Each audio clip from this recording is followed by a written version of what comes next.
Bueno, hola a todos y a todas. Abrimos un nuevo conversatorio más en esta cuarentena que al parecer va a seguir por varios días más, según nos estamos informando de fuentes oficiales.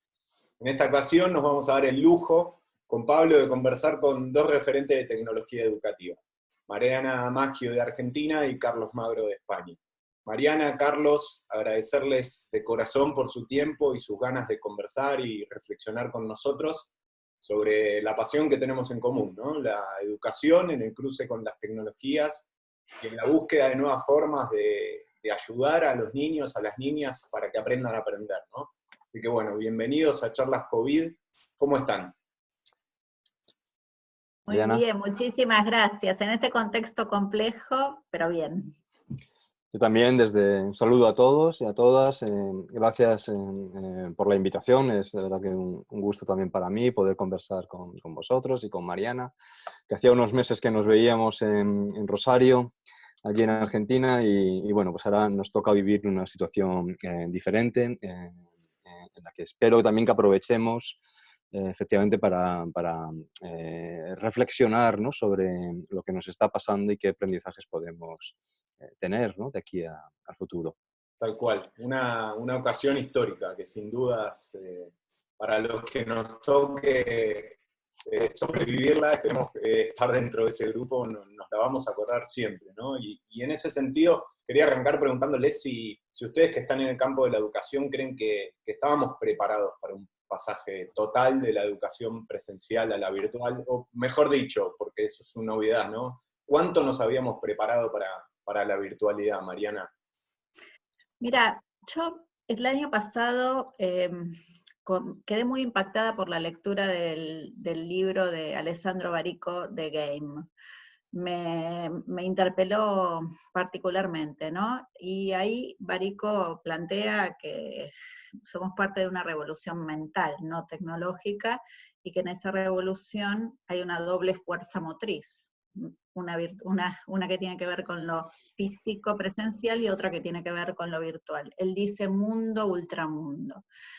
Yo cuando terminé de leer ese libro, primero que empecé a compartirlo con muchísima gente, pero respecto de nuestro equipo, del movimiento Tecnoedu y la cátedra en la Facultad de Filosofía y Letras de la UBA, nosotros empezamos a decir, aun cuando venimos trabajando muchísimo para hacer experiencias que sean de prácticas reinventadas, etcétera, etcétera, no estamos capturando desde el aula presencial esta doble fuerza motriz. Y estuvimos todo el verano pensando cuál es el tipo de experiencia que teníamos que crear para capturarla. La inspiración, Barico mismo lo menciona, es un tema en el que yo vengo trabajando hace mucho, tiene que ver con las series de televisión, ¿no? Que en un momento empezaron a construir unos relatos donde nos tuvieron al mismo tiempo en el mundo y en el ultramundo. Yo decía, no estamos como escuela, no estamos como universidad abrazando esta revolución mental. Entonces, lo que creo que está pasando en estos días es que la especie de tensión o ruido que escuchamos tiene que ver con esto. Me parece, yo digo, la pandemia nos deja del ultramundo, pero en realidad ya estábamos viviendo en parte este ultramundo, y nuestros estudiantes estaban viviendo el ultramundo. Entonces ahí se empieza como a armar un desfasaje, y ese me parece que es el más rico para trabajar en estos días, ¿no? Yo creo que vamos a salir de la pandemia, vamos a salir con la profunda convicción de que la revolución mental está totalmente instalada, de que vivimos en un mundo donde el distanciamiento social seguramente va a persistir, y que nuestras propuestas para hacer enseñanza poderosa van a tener que jugar en esta doble fuerza. Es más, me pregunto si la educación no puede ser la tercera fuerza, la fuerza que nos permita comprender, vivir, crear en una lógica que es mucho más compleja, porque sucede en simultáneo en diferentes niveles. Entonces esas son mis reflexiones de estos días. Creo que, de nuevo, la pandemia nos empuja a profundizar algo que ya estábamos viviendo, que ya estaba estaba en los libros, ¿sí? Estaba escrito, estaba analizado, y ahora nos toca, bueno, estar a la altura. Bueno, no sé muy bien qué añadir. Yo creo que no estaba el mundo educativo preparado, pero es que no estábamos ninguno preparado, ¿no? Mi sensación es que eh, lo que estamos viviendo ha hecho que salten todas las costuras, digamos, de la sociedad tal y como la teníamos. ¿No? Cada uno estábamos en un punto distinto, evidentemente, pero creo que lo que estamos viviendo, evidentemente no lo había vivido en nadie. Lo más cercano a algo parecido son momentos de confinamiento por guerra, que algunas generaciones en algunos lugares del mundo efectivamente lo están viviendo en estos momentos o lo han vivido en un periodo reciente, pero si yo me voy al mundo europeo, en el mundo europeo prácticamente no hay nadie vivo prácticamente, o tienen que tener muchos años que haya podido vivir alguna experiencia medianamente similar a esto. Y entonces en estos momentos es cuando saltan las costuras, se ven todas las incoherencias de nuestras prácticas, de nuestras dinámicas, se ve todo aquello que no da más de sí, ¿eh? Y no sé si la educación formal es una de estas prácticas, instituciones, ¿no? Maneras de hacer que no daba más de sí o no da más de sí, o desde luego en un contexto como el actual tiene que ser repensado profundamente. Y entonces en ese sentido creo que no estaba preparada la educación, como no estaba preparado en general, no estábamos preparados prácticamente casi ninguno de nosotros. Lo que nos estamos planteando en estos momentos nos interpela a todos y nos hace pensar profundamente en toda la dinámica educativa. No es lo mismo, de todas formas, un ámbito educativo que otro, no es lo mismo, evidentemente, la educación formal ¿no? que la no formal, que ya se había roto por otro lado, ¿no? En múltiples ocasiones estábamos cansados de decir que se habían roto precisamente esas fronteras tan estrictas y tan ficticias entre lo formal y lo informal, pero que aún así vemos ahora cómo, ¿no? Cómo han saltado por los aires totalmente. No es lo mismo hablar de escolaridad obligatoria que hablar de formación universitaria o posuniversitaria o formación profesional. Es decir, que cada contexto luego tiene y responde de una manera distinta. Y tenemos mucho, ¿no? que aprender. No es evidente trasladar una experiencia educativa, de aula, tal y como la teníamos configurada, incluso en los modelos más avanzados o más revolucionarios de esa escolaridad, a contextos de distanciamiento social, a contextos ¿no? de separación total entre las personas. Es decir, que se nos plantean delante un montón de cuestiones.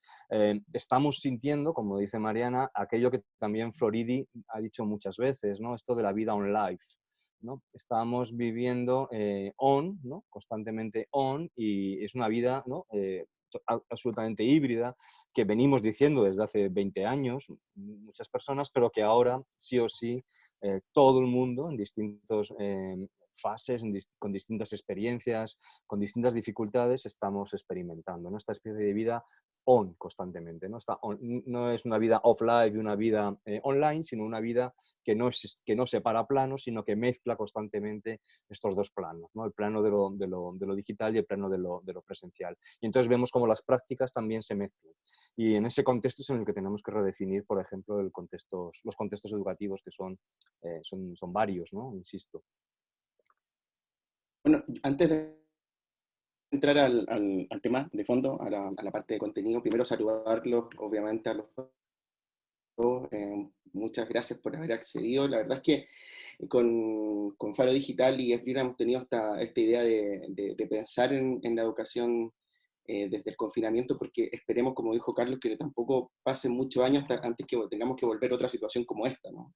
Y va a ser genuino vernos en unos meses más, años más, pensando que hicimos esta actividad confinados sin poder salir de nuestra casa.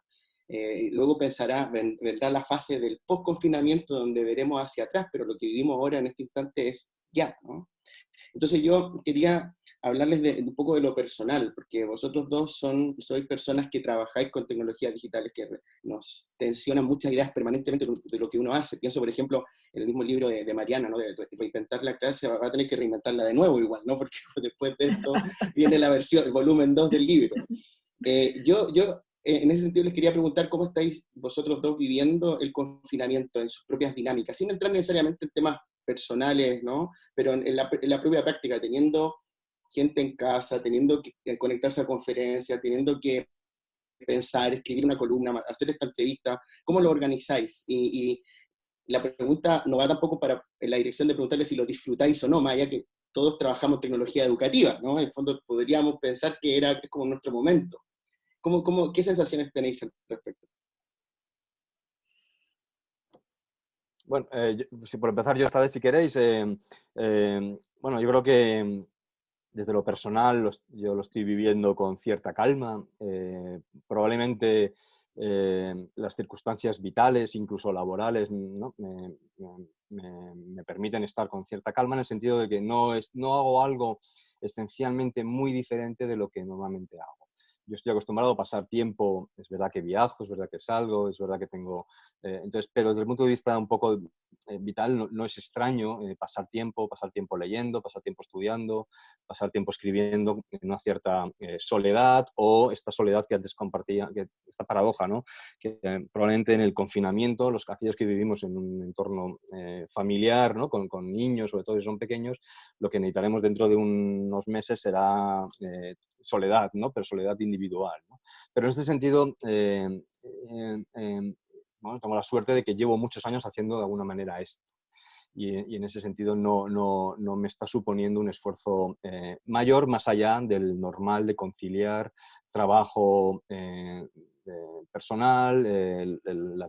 Aquí en España seguimos con, como sabéis, salvo ahora que estamos de vacaciones, con una normalidad, entre comillas, en la escuela. Por tanto, los niños, las niñas y los jóvenes siguen con sus clases, y hay que, dependiendo de la autonomía, de la edad de los niños, pues hay que estar ayudándoles. Bueno, independientemente de eso, que genera dificultades, en mi caso, digamos que lo vivo con una cierta continuidad de lo que hago normalmente. Lo cual no quiere decir que cada vez que salgo a la calle, cada vez que me pongo a hablar con otras personas, detecto la extrañeza evidente de lo que estamos viviendo, que nunca, insisto, habíamos vivido, ni mi generación, ni la generación, yo tengo 50 años, pero ni mi generación, ni la generación de mis padres, en Europa había vivido una circunstancia como la actual. Una privación, por ejemplo, de libertades como la que estamos viviendo, me parece que además ha sido rapidísima, ¿no?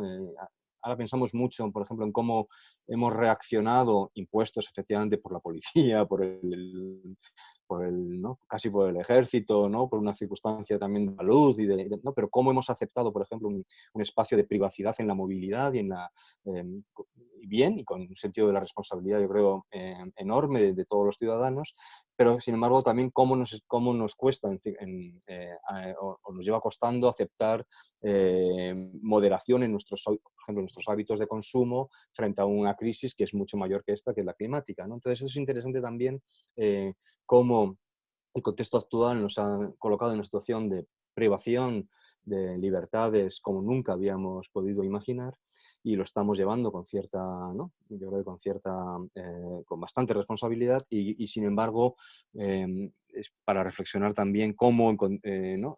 Esto mismo no es pensable con otras crisis que también estamos viviendo desde hace años a diario, ¿no? A mí me toca una reflexión bastante cercana. Yo hace muchos años que teletrabajo y tengo un hábito, digo, creo que ya consolidado. Y acá me parece que hay un cambio cultural para el que o el que no hacía esto habitualmente. A mí, por un lado, me parece que tenemos que ser muy cautos entre todos los límites que estamos experimentando. Creo que hay una cuestión para atender, y a mí me preocupa en lo cotidiano, que es la lógica del estar on demand, ¿no? Que, que se nos cuela ahora para nuestra vida. Bueno, y hay que hacer otra conferencia, y hay que hacer esto, y entonces es estar todo el tiempo en línea respondiendo a cuestiones que en muchos casos son totalmente genuinas, pero que ocurrían en el ámbito de la facultad o en el ámbito de la oficina o de la organización o lo que fuera. A mí me parece que en este sentido uno tiene que vivir como su propio cambio cultural. Por ejemplo, para mí es súper importante decir, bueno, frente a todo este embate de estar todo el día conectado, ¿cuál va a ser mi tiempo de trabajo creativo? ¿Cuándo voy a poder poner un paso a distancia y decir, bueno, ahora me toca mirar lo que está pasando y tratar de arrancarle una categoría de análisis y poder escribirla? Y para eso hay que no perder el control de la agenda, ¿no? En estos días hay que poder decir, bueno, este es mi tiempo, este es el tiempo que yo normalmente dedicaba a mi trabajo intelectual, a la reflexión, a la creación, y todavía lo necesito cuando estoy confinada. Ese para mí es un tema de reflexión. Y después creo, a mí me encanta circular, como a todos los que están acá, pero creo que una de las cosas que a mí me llama mucho la atención es que los vínculos fuertes, los buenos, las conversaciones abiertas, esas creo que en estos días se están profundizando, ¿no? Que uno se encuentra se tejen redes con estos vínculos, con esas conversaciones, y nos pasa a nosotros mismos acá.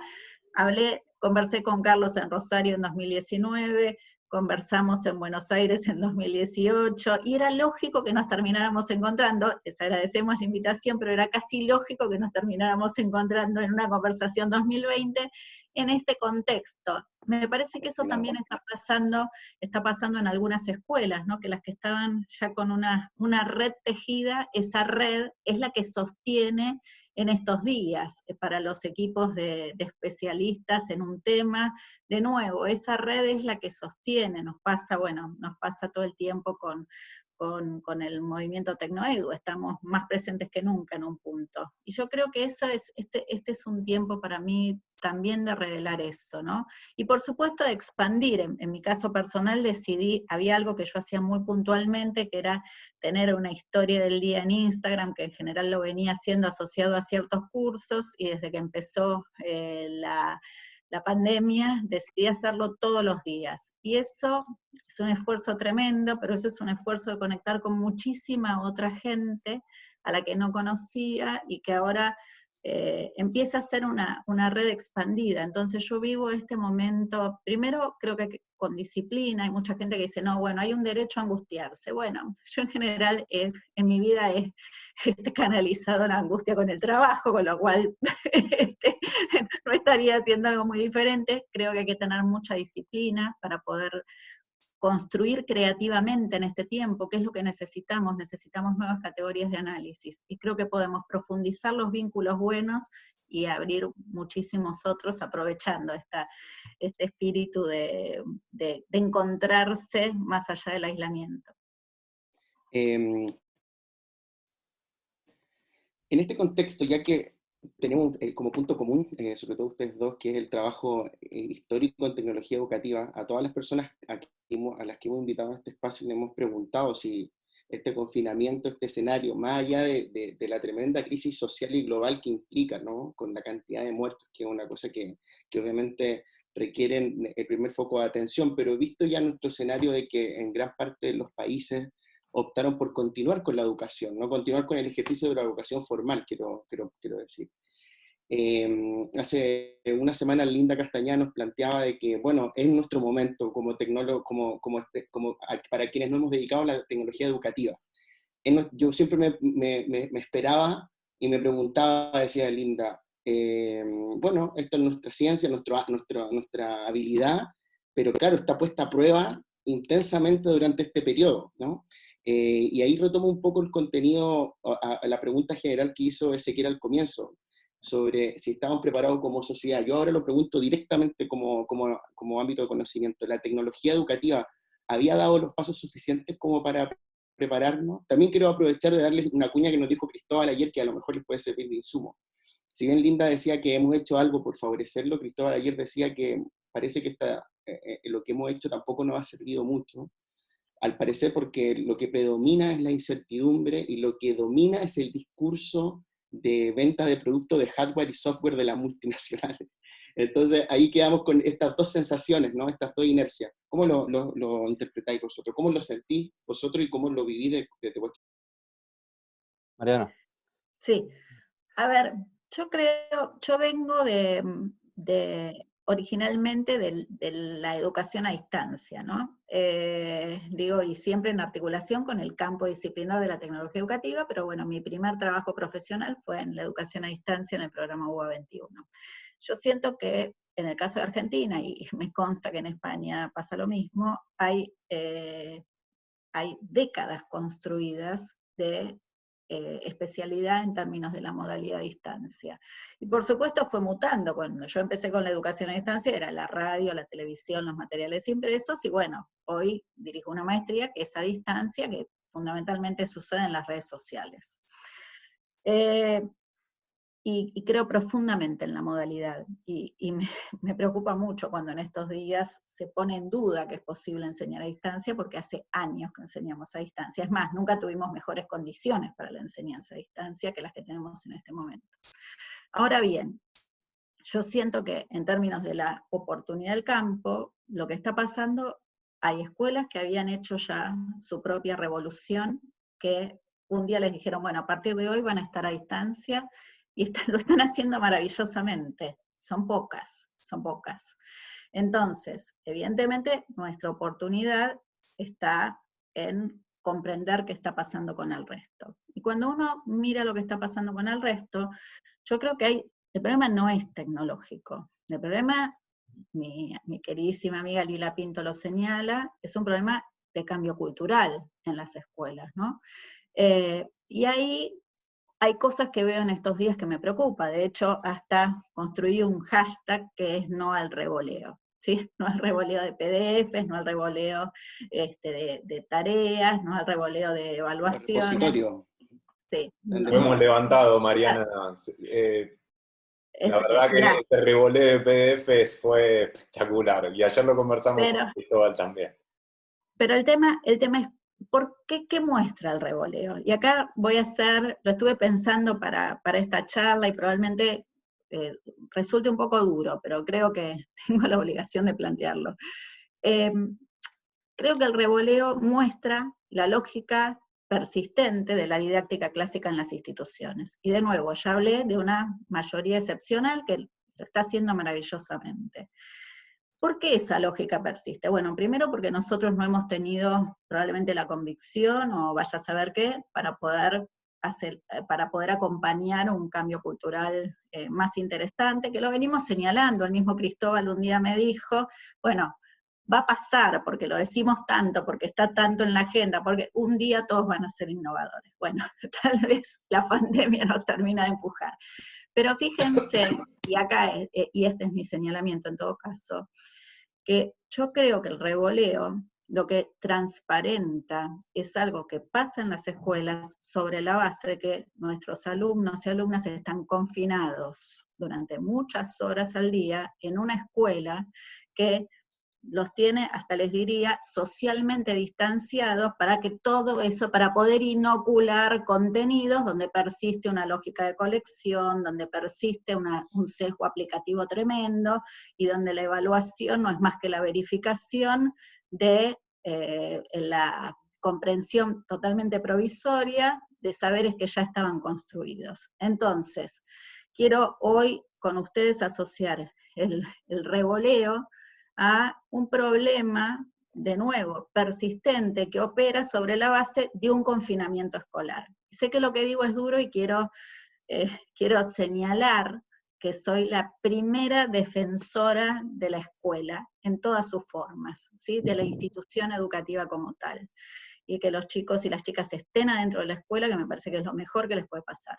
Pero si están confinados para que todo el tiempo estemos revoleando y no estemos construyendo originalmente en un mundo que va a ser, que está siendo completamente distinto, entonces creo que estamos perdiendo el sentido de las cosas. La pregunta para mí no es acerca de la tecnología, es acerca de qué oportunidad nos da la pandemia para pensar una pedagogía post-pandemia. Y en esa pedagogía post-pandemia, en un mundo completamente distinto, donde lo único que vamos a necesitar es saber escolar, esta lógica tiene que ser desarticulada para siempre. Claro, vamos, no es que no estuviese... quiero decir, el problema de tecnología educativa es que no es un problema de tecnología. Lo hemos dicho tantas veces que ya es un poco aburrido repetirlo más veces. Y sin embargo, y es un problema, efectivamente, como dice Mariana y como constatamos constantemente, de cambio de marco, de cambio de mentalidad, de cambio de prácticas, de cambio de cultura profesional. Es un cambio muy profundo que no tiene que ver con la tecnología, ¿no? Con los dispositivos, que no tiene que ver con el hardware, que no tiene que ver con el software. Nuestra manera de interpretar, y ha sido el gran error de la tecnología educativa durante décadas, como ha dicho Mariana, el cambio a través de la tecnología es interpretarla a través de ¿no? Vamos a proveer de dispositivos o de herramientas, ¿no? Es verla como una herramienta, es verla como un objeto y ver el tema como un tema de ausencia, de carencia, de falta, ¿no? De falta de algo. Falta de dispositivos, falta de software adecuado, falta de recursos educativos apropiados para, ¿no? La práctica educativa a distancia. Cuando nos ponemos en esa lógica, no estamos planteando, no estamos cuestionando el status quo de la lógica escolar, de la gramática de la escolaridad, no estamos cuestionando las prácticas, ¿no? Y por tanto no estamos modificando nada. ¿Qué está pasando curiosamente en estos momentos? Pues que de nuevo hemos vuelto a caer, ¿no? De alguna manera, porque no lo habíamos, porque no había habido transformación, salvo en algunos lugares concretos, salvo en algunas escuelas, salvo en miles efectivamente de docentes, pero claro, hablamos de millones de docentes en el mundo español, ¿no? Que siguen unas lógicas todavía demasiado transmisivas, demasiado de contenidos. Bueno, hay un montón de lógicas que se mantienen, que perduran, que están perdurando después de décadas de tratar de cambiar las cosas. Lo que estamos viendo es que hemos vuelto a equiparar los retos que están presentando las escuelas, los niños y los docentes en estos momentos con un problema de acceso a la tecnología, que existe evidentemente. Hay un problema más grave en algunos lugares que en otros, de acceso a la tecnología, de acceso a los dispositivos, de tener dispositivos para toda la familia. Ese es un problema grave y que está presente y que ahora lo vemos clarísimamente porque todo el mundo nos hemos trasladado a trabajar en casa y por tanto necesitamos esos dispositivos.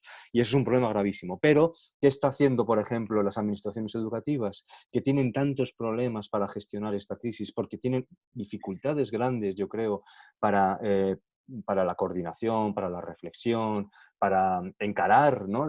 Con valentía un desafío que es enorme. Pues pensar que esto se va a solucionar proveyendo de tecnología una vez más, como hemos hecho durante décadas en Argentina, en España, ¿no? En distintos países. De pensar que todos los problemas educativos que tienen los niños y los jóvenes y los docentes en este momento de confinamiento es un problema de acceso a una tablet o de acceso a una conexión, una conectividad.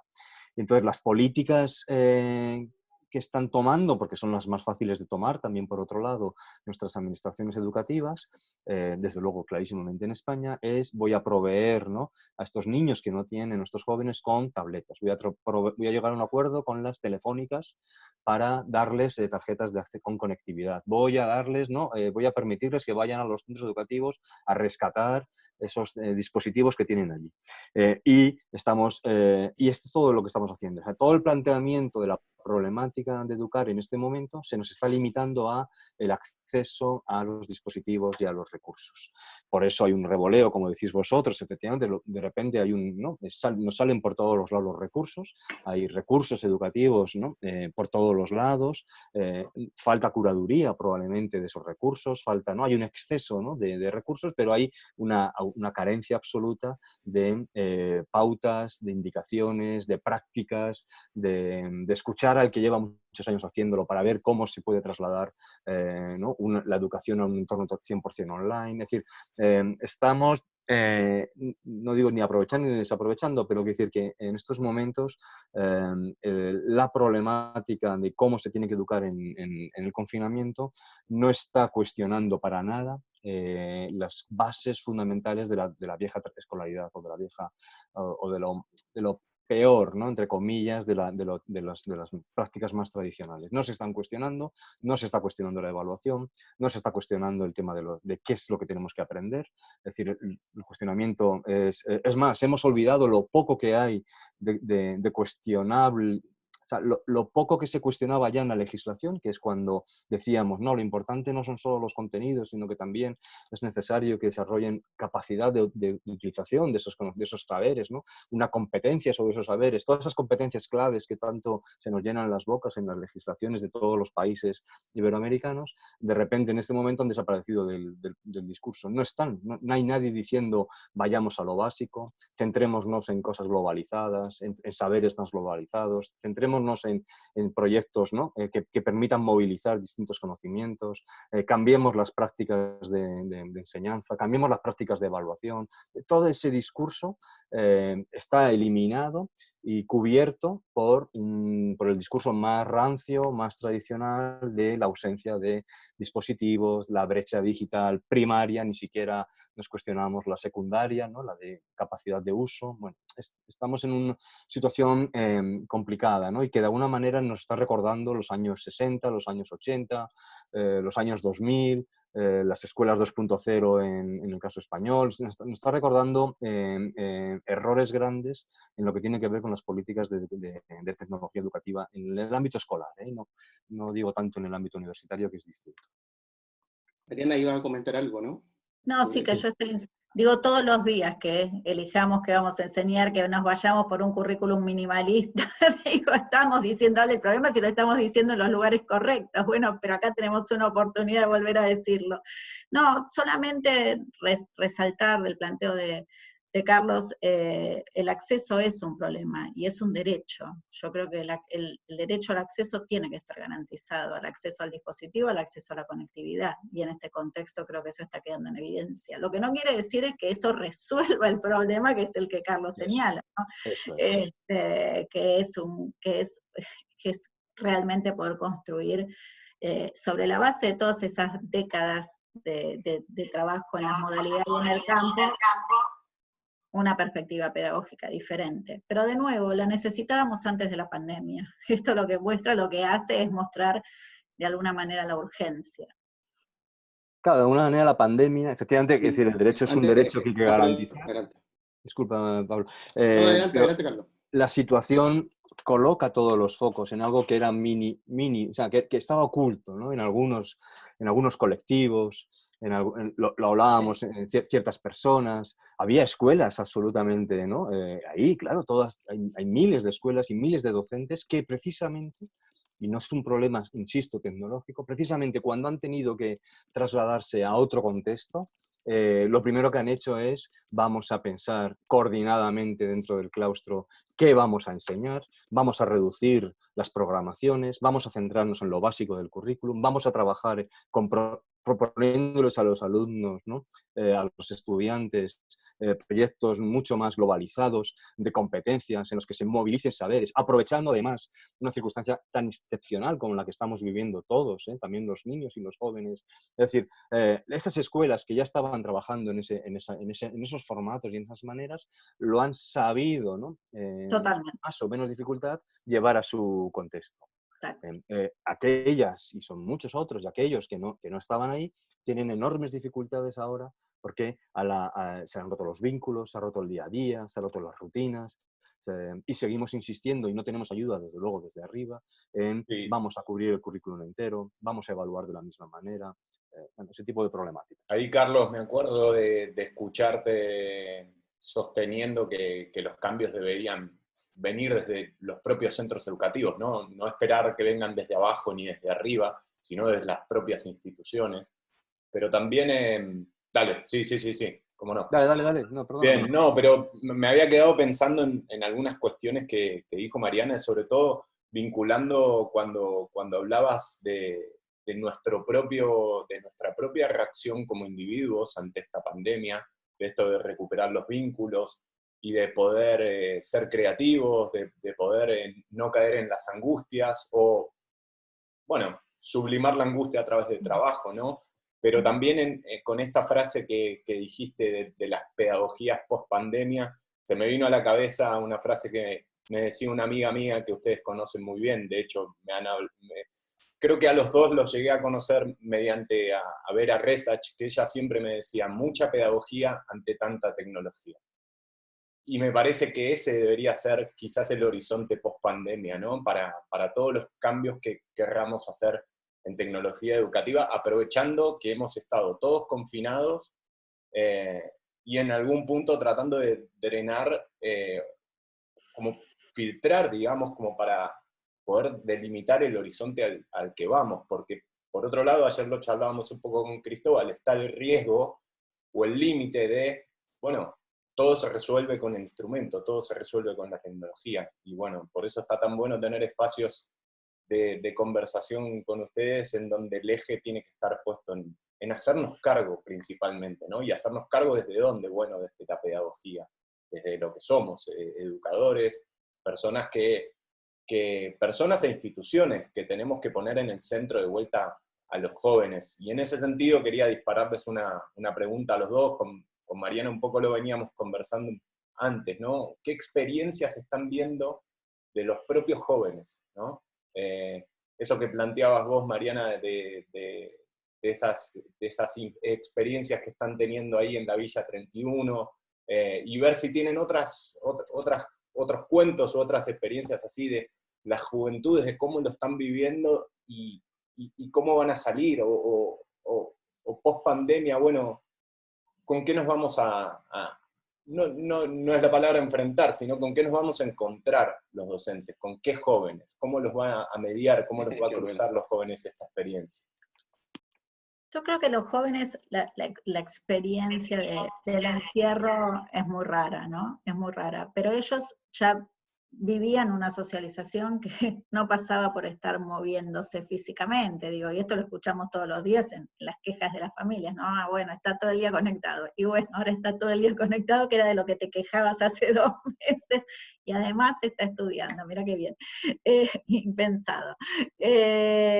Cuando las propuestas, como decía Carlos, son buenas. Yo contaba, bueno, dictó una materia en el profesorado Dora Costa de la Villa 31 en la Ciudad de Buenos Aires, y estudiantes de esa materia me cuentan en estos días cómo están trabajando con sus organizaciones para hacer formación a distancia en temas donde antes formaban presencialmente. Y esto en un contexto sumamente complejo, y están abrazando la formación que tuvieron en términos de propuestas pedagógicas sostenidas por tecnología para hacer formación en estos días.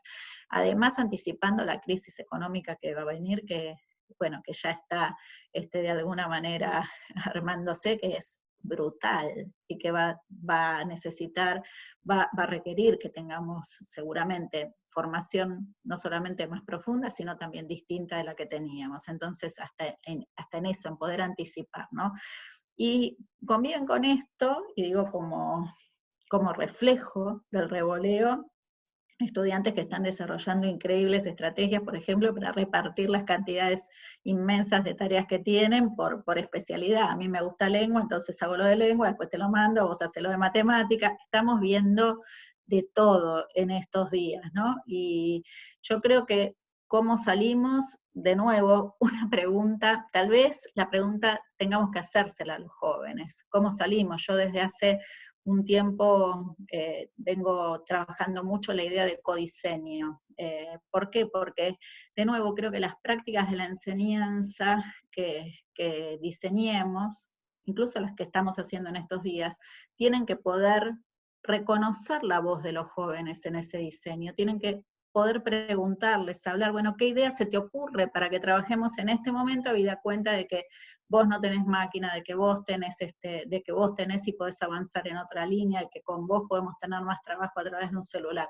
A mí me parece que la idea de codiseño de la práctica, pensando no solamente con diferentes actores, sino también con estudiantes, es una de las cosas que se nos revelaron como más potentes en el último tiempo. El mundo que viene va a ser distinto, vamos a necesitar construir colaborativamente, como estamos haciendo acá, una pedagogía post-pandemia, pero en esa pedagogía probablemente lo que prime es estas líneas que Carlos señalaba y que yo comparto absolutamente.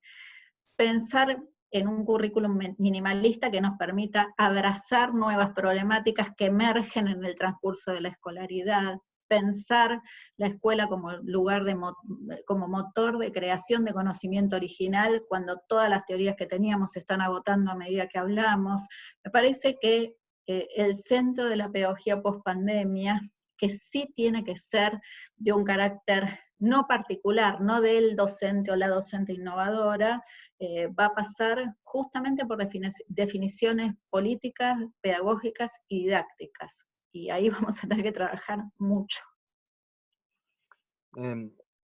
Yo no sé cómo van a salir los jóvenes. Entiendo que efectivamente, como decía Mariana, es una situación extrañísima. No es lo mismo unos meses, ¿no?, de vida cuando tienes 50 que unos meses de vida cuando tienes 17. Cuando tienes 15, ¿no? Cuando tienes en los que... y es verdad que afortunadamente ellos ya vivían una sociabilidad muy diferente a la nuestra, afortunadamente, y eso aminora, ¿no?, el impacto. Pero pensad que, ¿no?, que alguien con 17 años, pues unos meses de vida, en términos relativos y desde luego en términos de cabeza, representan mucha parte de tu vida. Es el momento probablemente de hacer muchas cosas, a veces muy sencillas, ¿no? Ese viaje de fin de curso, ¿no?, que hacen los chicos aquí en sexto de primaria con 12 años o en cuarto de la secundaria con 15 años. Es decir, esas cosas son momentos únicos que no van a poder vivir y, por tanto, desde luego, efectos va a tener. Mirad qué curioso que en las universidades aquí en España el gran problema que tienen los rectores y los decanos y los vicerrectores, y no saben cómo resolver, es cómo hacer, por esas lógicas de la escolaridad más tradicional, cómo resolver esa prueba, eso que se llama en las guías docentes prueba final ¿no?, de una asignatura en que normalmente sería ahora en mayo-junio, que se equipara rápidamente, no tendría por qué, con un examen presencial, y ahora la dificultad es cómo resolvemos esa. Entonces, mientras que los rectores, sus vicerrectores y decanos están pensando en cómo instalan sistemas de proctoring para vigilar con cámaras cómo sus alumnos de 20 años desarrollan un examen escrito online, vemos cómo los alumnos de universidad, los estudiantes de universidad, en todas las universidades prácticamente, se han unido y han lanzado un montón de iniciativas, los de facultades de educación para dar clase, apoyar a niños o a familias que tienen dificultades para seguir con la educación en confinamiento, aquellos que son de facultades de informática para dar, ¿no?, y solucionar problemas. Es decir, que han salido de repente, hay una eclosión de páginas, de agrupaciones, de grupos de personas, de universitarios fundamentalmente, pero no solo, que están tratando de ayudar, ¿no?, de poner sus conocimientos para resolver problemas de la comunidad concretos. No solo en el ámbito universitario, hay jóvenes magrebíes, por ejemplo, asociados en el País Vasco para hacerle la compra a los mayores, los grupos de jóvenes tratando de ayudar a los mayores de sus poblaciones prácticamente están por todo el territorio, es decir, están haciéndole la compra, están acompañándole, están tratando de aminorar los efectos malos que tiene el confinamiento en aquellos colectivos que son más vulnerables, ¿no? Es decir, que mientras que unos están preocupados por cómo vigilan dentro de un mes los exámenes de sus estudiantes, esos mismos estudiantes en distintos formatos y agrupaciones, y hay muchísimas iniciativas colectivas, frenar la curva, es decir, hay muchísimas iniciativas colectivas y ciudadanas y estudiantiles que se han puesto en marcha precisamente para dar servicios, cada uno desde sus conocimientos, y ayudar a terceros que tienen más dificultades. Un poco también como en muchos casos vemos que la juventud está sabiendo resolver muchísimo mejor esta situación y aportar mucho más que sus mayores, que están preocupados por ¿no?, vigilancia y una lógica, ¿no?, que sería tan fácil de solucionar como haber pensado que para certificar unos conocimientos y unas competencias en el ámbito universitario se nos podrían ocurrir 1000 maneras distintas de hacerlo, ¿no?, que no sea el examen más tradicional. Carlos, incluso esas mismas maneras que estás planteando articuladas con los contenidos disciplinares de las materias, que hay posibilidades absolutamente, claro, enormes, de justamente hacer esas articulaciones y plantear las producciones de estudiantes como inserciones, ¿no? Con el espíritu freiriano, creaciones que pueden transformar la vida de la gente. Conectando con este tema, un ámbito que los dos tenéis mucha trayectoria y habéis opinado bastante sobre esto, y que Carlos recién hacía mención, tiene que ver un poco con las políticas públicas, ¿no? Políticas públicas sostenibles, que es una palabra que a los neoliberales no les preocupa mucho, a los socialdemócratas un poco más, ¿no? Pero vemos, por ejemplo, y voy a poner un caso concreto que fue una entrevista que tuvimos hace unas 2 semanas con Martín Ribois, también de Plan Ceibal, que nos decía que la sostenibilidad de, por ejemplo, el Plan Ceibal durante 13 años en el país ha sido un insumo que ha posibilitado que la ciudadanía uruguaya esté más preparada para el confinamiento y para la continuidad de las clases, por ejemplo, porque hay una especie de apropiación digital ciudadana. Entonces, en este sentido, Carlos mencionaba recién la experiencia frustrante, ¿no? Que fue Escuela 2.0, Educat 2.0 en Cataluña, Conectar Igualdad en Argentina, recientemente cerró también Enlace en Chile, Aprende México. Bueno, tenemos un montón de iniciativas que han centrado su foco quizás en el dispositivo, no en la competencia digital, que es un poco lo que Ceibal ha tratado de modificar. No sé, es importante considerar que, por ejemplo, esta realidad escrita por Martín es clave como para que una ciudadanía enfrente a un escenario como este. Es importante apostar por políticas públicas que tengan un sello así, o directamente, ¿qué sello debiese tener una política pública de inclusión digital hoy en día en determinados territorios? Y para no complicarlos tanto después con otra ronda de preguntas, aprovecho de poner una colita pequeña a un tema que está muy vinculado y que creo que Carlos también lo mencionaba. Era sobre qué tan preparada en cuanto a infraestructura están los países, porque todos suponemos que España, por ejemplo, respecto de la realidad de Latinoamérica, estaba más preparada, ¿no? En términos de que se supone que un estado de bienestar en el marco de Europa, pero Carlos, aquí también persisten problemas, por ejemplo, tú que visitas muchas escuelas, también de infraestructura, de cierta conectividad, de población que no tiene dispositivos, que comparten un ordenador, toda la familia, y que evidentemente quizás en enseñanza secundaria, donde la continuidad de las clases ha sido una realidad, se presentan más problemas, ¿no? Lo mismo te lo pregunto a ti, Mariana, ¿cómo es el tema allá en Argentina? Ahí los dejo con estos 2 bloques. ¿Arranco, Carlos? Sí, sí. Bueno, en Argentina, digo, definitivamente Ceibal es un ejemplo, ¿no? Para la región, y un ejemplo inspirador. Creo que Ceibal pegó un salto un salto totalmente consciente, cuando después de haber universalizado la entrega de dispositivos, el Fulan hace un estudio que se publica, es el reporte 2013, donde dice, bueno, cumplieron la promesa, lo felicitamos, pero ¿para qué era? Y ahí dice, y lo que recomienda ese reporte es decir, bueno, poner el énfasis en 2 o 3 cuestiones, y él mismo menciona comprensión lectora, resolución de problemas y retención.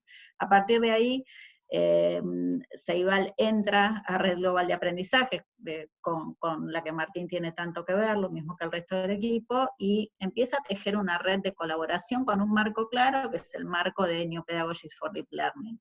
Me parece que ahí es donde el proyecto se vuelve ese proyecto soñado, ¿no? Un proyecto que abraza un marco pedagógico y que empieza a trabajar en colaboración entre escuelas. Yo creo que en el caso de Argentina, Conectar Igualdad cumplió una misión tremenda en términos de garantizar un derecho al acceso que no había, y de hecho, bueno, hoy lo que vemos en estos días es gente pidiendo a los gritos una nueva fase de Conectar Igualdad, que espero que suceda. En el interín, ¿qué pasó? Digo, hoy los datos de Argentina son de digamos que un poco más de la mitad del sistema conectado, el resto no. Lo que pasa en las familias es lo que estás planteando. Hay una computadora, en muchos casos la de Conectar Igualdad, que todavía está utilizable. pero no hay. Yo escuchaba, me compartían de la provincia de Río Negro unos audios donde una madre dice, no puedo tener el único celular de la casa todo el día ocupado con la tarea porque yo trabajo y depende de mi trabajo que estos chicos, además de hacer la tarea, coman, y los proveedores me llaman por teléfono. Entonces, yo creo que el tema dispositivos y acceso a conectividad de banda ancha es un derecho y hay que garantizarlo cuando no está, ¿sí? Por lo menos en nuestros países. Ahora, habida cuenta del derecho, todo lo demás está para construir. Y para mí la buena noticia es que después de haber tenido todos esos ciclos, Pablo, el ciclo de los portales, el ciclo del modelo 1 a 1, el ciclo de STEM, el ciclo, bueno, ustedes saben, ¿no? Si nosotros mapeamos los últimos 15 años, tuvimos ciclos que están claramente definidos en términos de las políticas públicas. Necesitamos, para mi gusto, políticas que garanticen el acceso, pero que sobre eso construyan una escuela reinventada. Y para poder reinventar la escuela, si estamos hablando de procesos de cambio cultural, lo que necesitas es, primero, formar a los docentes de base en los institutos de formación docente.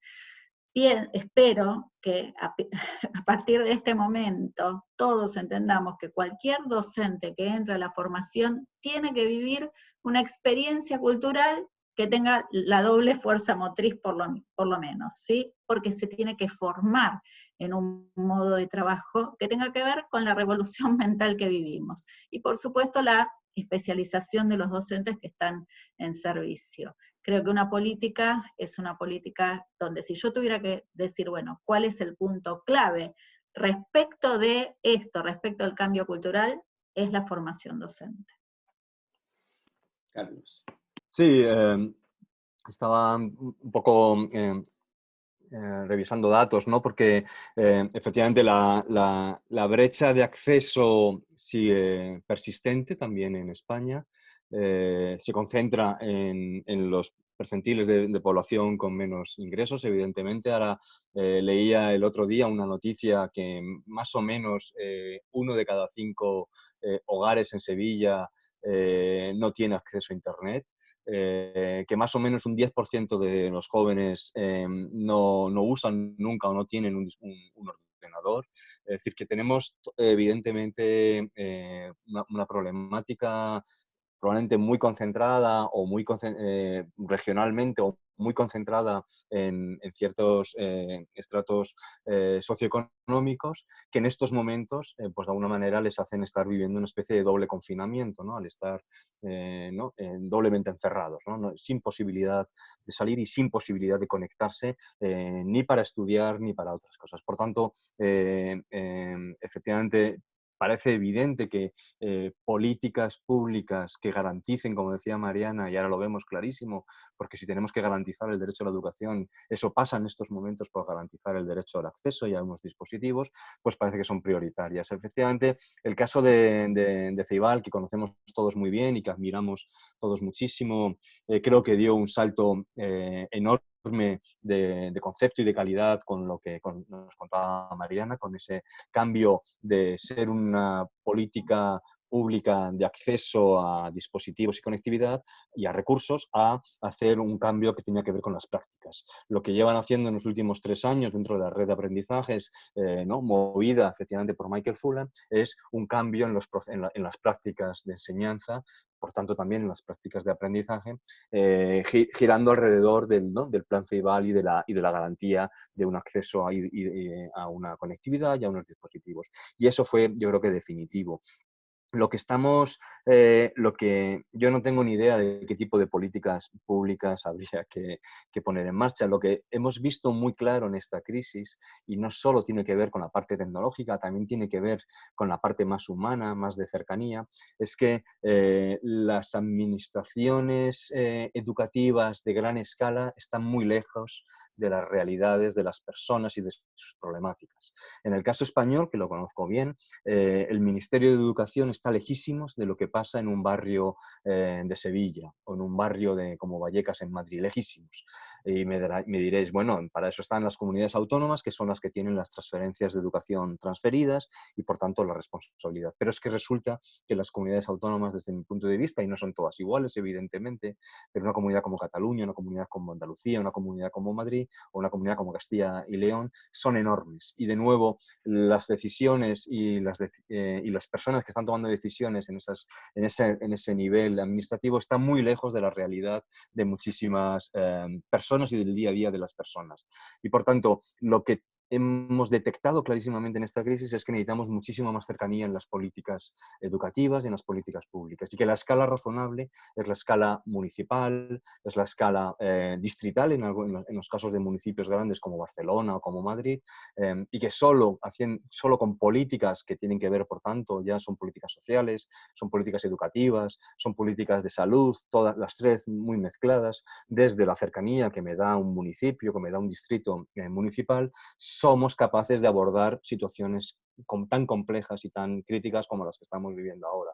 Por tanto, pensando en qué tipo de políticas, no tengo clara la solución, pensando en qué escala tienen que tener esas políticas, sí estoy cada vez más convencido que la escala que manejamos es demasiado grande y que lo que necesitamos precisamente es muchísima más cercanía a las realidades de las personas. Y eso nos lo confiere, en el caso, por ejemplo, como España, unas políticas mucho más cercanas al municipio que a lo centralizado. Pablo, quería mencionar, perdón, quería agregar acá que en el caso de Argentina, el Ministerio de Educación de la Nación y Educar, creo que en un reconocimiento de la situación, decidió salir con una política que se llama Seguimos Educando, que tiene por un lado una pata en el portal y otra en televisión, en radio y en la entrega de cuadernillos. ¿Por qué? Porque justamente por el diagnóstico de acceso se generó una suerte de batería de propuestas en diferentes medios para garantizar que donde no hay conectividad o donde no hay dispositivo, todavía se está llegando de alguna manera con propuestas que acompañan a los docentes en la compleja realidad de estos días. Te estaba diciendo ahí, Carlos, que ya se veía que detrás tuyo había un niño, una niña, no llegué a ver lo que ya está demandando atención, ¿eh? Es mi hija que me estaba, pero ya está de momento controlado, podemos seguir. Muy bien. Bueno, chicos, no les queremos robar mucho más tiempo, pero así a modo de cierre, y tomando la invitación como arrancó Mariana planteando a Barico con el libro de Game, que también hemos leído y hemos disfrutado mucho de ese viaje, esa propuesta arqueológica que nos planteó, y esto de pensar a la revolución digital como una consecuencia de una revolución mental previa. ¿Por dónde piensan que pueden ir las estrategias para pensar en clave pedagógica, métodos que funcionen para esta nueva forma de ser y estar en el mundo que plantea Barico? Chan. Mariana, te dejo ahí. Bueno, vale tomarse un ratito para pensar también. voy a retomar una idea. Sobre todo pensar de clave al post-confinamiento, ¿no? ¿Qué va a pasar a partir de ahora? ¿Qué cambios principales pueden haber? Voy a retomar una idea con la que vengo trabajando, que es la de la clase, para ponerme como en el corazón de la práctica de la enseñanza, y esto puede ser una clase presencial, virtual, puede ser una clase a distancia en cualquier soporte. Para mí la clase tiene que ser una experiencia que valga la pena vivir. Y digo, no solamente para nuestros estudiantes, sino también para nosotros, los docentes. Entonces, digo, ¿qué es una experiencia que vale la pena vivir? Una experiencia transformadora, una experiencia creativa, una experiencia también transformadora de cara al mundo. Me parece que lo que necesitamos en este momento es poder empezar a pensar en este mundo tan complejo, profundamente expulsivo, como dice Saskia Sassen, donde vamos a tener probablemente la crisis económica más grave que nos toque vivir en nuestra vida. ¿Cómo vamos a hacer para construir eso en la escuela, en la universidad, una práctica de la enseñanza que valga la pena vivir, que sea esperanzadora, que nos emocione, que cambie nuestros puntos de vista, que nos transforme, que nos permita salir al mundo a cambiarlo? Porque si hay algo que nos está quedando claro es que este mundo así planteado llega a su límite. Entonces yo apostaría a eso. Para mí este es un tiempo oscuro en muchos sentidos, pero para mí también es un profundamente esperanzador. Yo creo que, digo, después de décadas de pedagogía nueva, sabemos cómo hacer mejores prácticas de la enseñanza desde el punto de vista de lo metodológico. Hay escuelas que lo hacen maravillosamente, bueno, dejemos que nos inviten a pensar juntas, o sea, creo que tenemos que tejer redes, pero que de alguna manera hay muchas cosas que sabemos. Lo que no sabemos es cómo vamos a hacer para en el medio de la complejidad seguir construyendo relevancia, esperanza, y yo pondría toda mi energía ahí, ¿no? Y digo, con el cuerpo adentro. Estamos en la virtualidad, pero estemos en la virtualidad con nuestro cuerpo, con responsabilidad política. Tenemos que lograr que en este contexto ningún chico quede afuera, chica quede afuera del sistema educativo. Entonces, para mí, la clave pasa por poder pensar un mundo distinto, con más oportunidades, profundamente inclusivo, donde haya justicia. Lo que se revela en estos días es la falta de justicia, ¿sí? Bueno, tenemos que trabajar en eso. Y para mí la clave para trabajar eso es la escuela, es la universidad, es el sistema educativo y es la educación expandida en todas sus formas. Sí, bueno, estoy muy en la línea, ¿no? Yo, más que a Barico, recomendaría en estos momentos releer, ¿no? 1000 veces a Freire, ¿no? Que creo que nos da... A Freire, a Morén, si me permitís también, ¿no? Digo.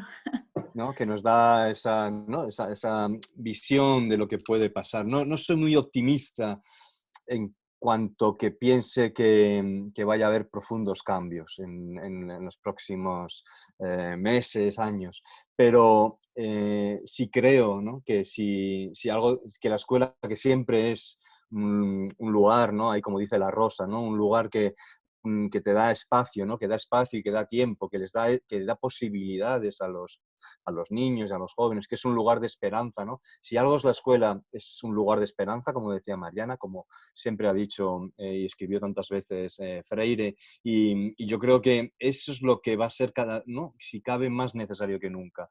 La escuela, ya sea presencial, ya sea 100% online, como queramos imaginarlas, tiene que ser un espacio de resistencia a la reproducción de desigualdades, tiene que ser un espacio donde transformar diferencias, ¿no? en cosas positivas, tiene que ser, ¿no? un espacio de sueño, un espacio de utopía, un espacio de esperanza, un espacio de posibilidades para todos. Eso es lo que siempre ha sido y tiene que ser y va a tener que ser más, porque vamos a vivir probablemente, y eso sí que es un dato que tenemos clarísimo, en una situación tremendamente compleja, con unas desigualdades que ya estaban de alguna manera desbordadas y que ahora se van a hacer incrementalmente mucho mayores. Por tanto, como la situación probablemente vital en la que nos vamos a encontrar dentro de unos meses va a ser muy complicada y muy compleja para muchísimas personas, yo defiendo que la escuela retome o amplifique ese papel que tiene como lugar de creación de posibilidades,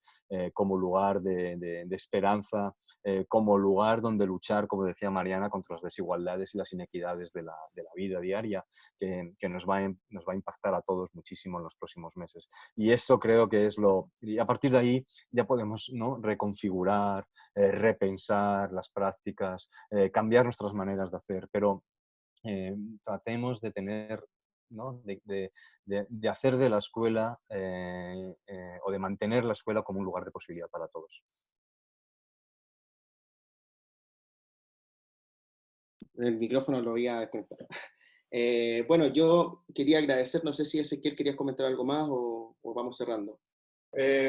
No, yo agregar, ya que estábamos hablando si quedó como que tenemos que leer a Barico en estos momentos, no tenemos que leer a muchísimos más, y a los que agregaron se me vino a la cabeza de un tema que no hablamos, que es la educomunicación, ¿no? En clave de Freire, bueno, también traer a Freinet, ¿no? Y la importancia de cómo nos estamos informando en estos tiempos que corren, con tanta pantalla digital, con tanto medio de comunicación digital, me parece una temática clave, ¿no? Para este momento y para cuando salgamos de aquí. Pero nada, te dejo el cierre ahí, Pablo. Nada, yo quiero agradecer y quiero dar como mucha relevancia a vuestros discursos. Creo que son tremendamente significativos. Todos tenemos como el derecho a sentirnos en este confinamiento que es bastante bipolar, porque evidentemente tendremos días buenos, días malos, días de locura, días de que estoy bien. Yo creo que, de hecho, mi compañera me decía hace unos días, que estaba hablando por teléfono con un amigo, le decía que estaba súper bien, que ya lo había, ya estaba como asimilando, ya era parte de mí, y me miraba y me decía, pero si ayer me hiciste un show que ya no aguantabas más y que querías matarlos a todos. Sí, yo creo que en el fondo lo interesante de todo va a sernos la idea, en base a lo que vosotros habéis dicho, de que se viene un escenario que hay que tratar de conocer y tenemos que tener herramientas para enfrentarnos a él. Será el mismo, será diferente, habrá cosas mejores, habrá cosas peores, pero evidentemente se viene un desafío, un challenge, y creo que escucharlo a los dos, no solo para nosotros inspiradores, sino para todos los que nos vean. Así que nada, los despido a todos y les agradezco mucho que hayan participado y espero que hagamos la revancha en el post-confinamiento. A ver si Listo. Presencial. Muchas gracias por presencial. invitarnos. Muchas gracias por invitarnos a esta conversación. Un placer enorme. Gracias. Muchas gracias, Ezequiel, Pablo, Mariana, un gusto verte, además tan luminosa como siempre en todos los sentidos, y ha sido un placer, ¿no?, estar con vosotros tres. Muchas gracias.